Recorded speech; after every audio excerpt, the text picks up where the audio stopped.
বলা হচ্ছে আমরা যে মাজার জিয়ারত করি, কবর জিয়ারত করি, এরা জিয়ারতকে বলে পূজা, কবর পূজা, মাজার পূজা। আপনারা কি এখানে মাজার একটা আছে না, হযরতে আমানাতুল্লাহ শাহ, ওনার মাজারে পূজা করেন না? এই বাচ্চাও বলে না, তাহলে এই বাচ্চাও বুঝছে পূজা কি।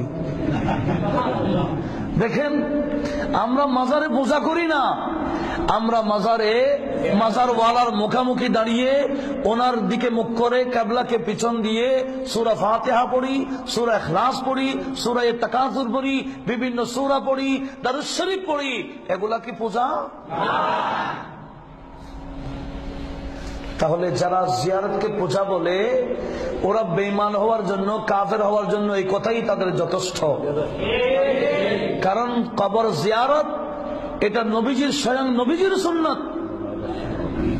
তাহলে নবীর সুন্নতকে কেউ যদি পূজা বলে, তার ঈমান, অন্য আর কিছু বলতে হবে না, এটাই তার সেই বেঈমান হওয়ার জন্য, তার বউ তালাক হওয়ার জন্য, স্ত্রী তালাক হওয়া যাওয়ার জন্য এটাই যথেষ্ট। একটু আওয়াজ দিয়ে বলুন না নাউজুবিল্লাহ। গভীর মনোযোগ। কি বলছিলাম? জিয়ারত এক সময় নবীজি নিষেধ করেছেন। আমার নবীজি দুইটা বিষয় নিষেধ করেছেন, একটা জিয়ারত আর একটা কুরবানির গোশত 3 দিনের উপর খাওয়া যাবে না, নিষেধ করেছেন। মুসলিম শরীফের হাদিস, সহিহ সিত্তার প্রায় কিতাবে আসছে। আমার নবী বললেন, কুনতু নাহাইতুকুম আন জিয়ারাতিল কবর। আমার উম্মত, আমার সাহাবারা, এক সময় আমি নবী তোমাদেরকে কবর জিয়ারত নিষেধ করেছিলাম, যখন তোমরা মূর্তি পূজা ছেড়ে মুসলমান হয়েছিলা, মূর্তির সামনে তোমরা গিয়ে পূজা দিতা। আর জিয়ারত করতে গেলে তোমাদের ওগুলা স্মরণ পড়বে, মনে হয় স্মরণ পড়বে বিদায় আমি তোমাদের সাথে সাথে জিয়ারতের কথা বলি নাই, জিয়ারত করিও না, করিও না। কেন? তোমরা ওই মূর্তি পূজার স্মরণ করে ফেলবে বিদায় জিয়ারত নিষেধ করে দিয়েছিলাম। আর আমি এখন তোমাদের দেখছি তোমাদের ঈমান মজবুত হয়ে গেছে। মূর্তি পূজা কাকে বলে তোমরা বুঝতেছ, জিয়ারত কাকে বলে তোমরা বুঝতে পারছো। এখন আমি নবী তোমাদেরকে বলতে চাই, আলা ফাজরুহা, এ আমার উম্মত সতর্ক সতর্ক, খবরদার খবরদার, জিয়ারতের ব্যাপারে কিছু বলিও না, জিয়ারতের ব্যাপারে কিছু বলতে গেলে সতর্ক থাকিও। আলা ফাজরুহা, এ আমার উম্মত খবরদার, তোমরা বেশি বেশি কবর জিয়ারত করো।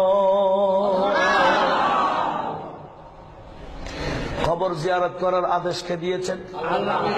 আল্লাহ দিয়েছেন, নবীজিও দিয়েছেন। আলা ফাজুরুহা, বেশি বেশি কবর জিয়ারত করো। কেন?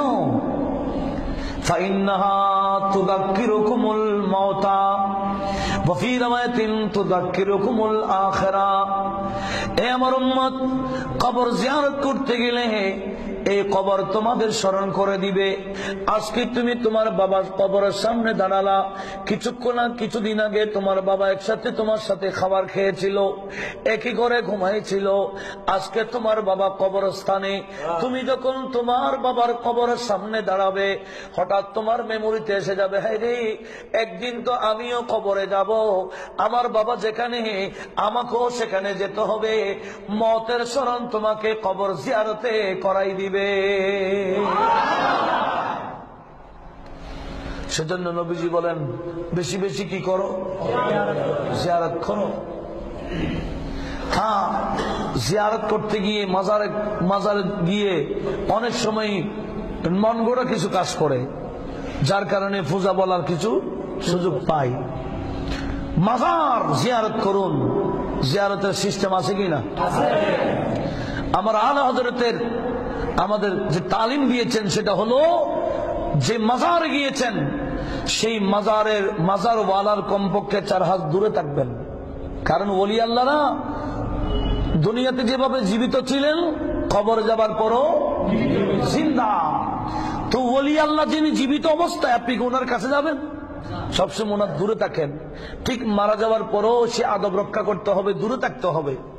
দূরে থেকে আদব দেখিয়ে জিয়ারত করতে হয়, কারণ ওলি আল্লাহরা মরে না। আমার নবী বলেন, আশরাফ আলী থানভী সাহেব এমদাদুল মুশতাক নামক কিতাবে নোট করেছেন, নবীজি বলেন, আল আউলিয়াউ লা ইয়ামুতুন বাল ইয়ান্তাকিলুন মিন দারিল ফানা ইলা দারিল বাকা। ওলি আল্লাহরা মরে না, ওনারা অস্থায়ী ঘর থেকে স্থায়ী ঘরের দিকে যায়। অস্থায়ী ঘর থেকে ওলি কারা? ওই আমার হুজুরও বলেছেন, ওলি ওরাই যাদের কলব নবীর ইশকে ভরপুর। জিন্দা হে ওহি जीता है वही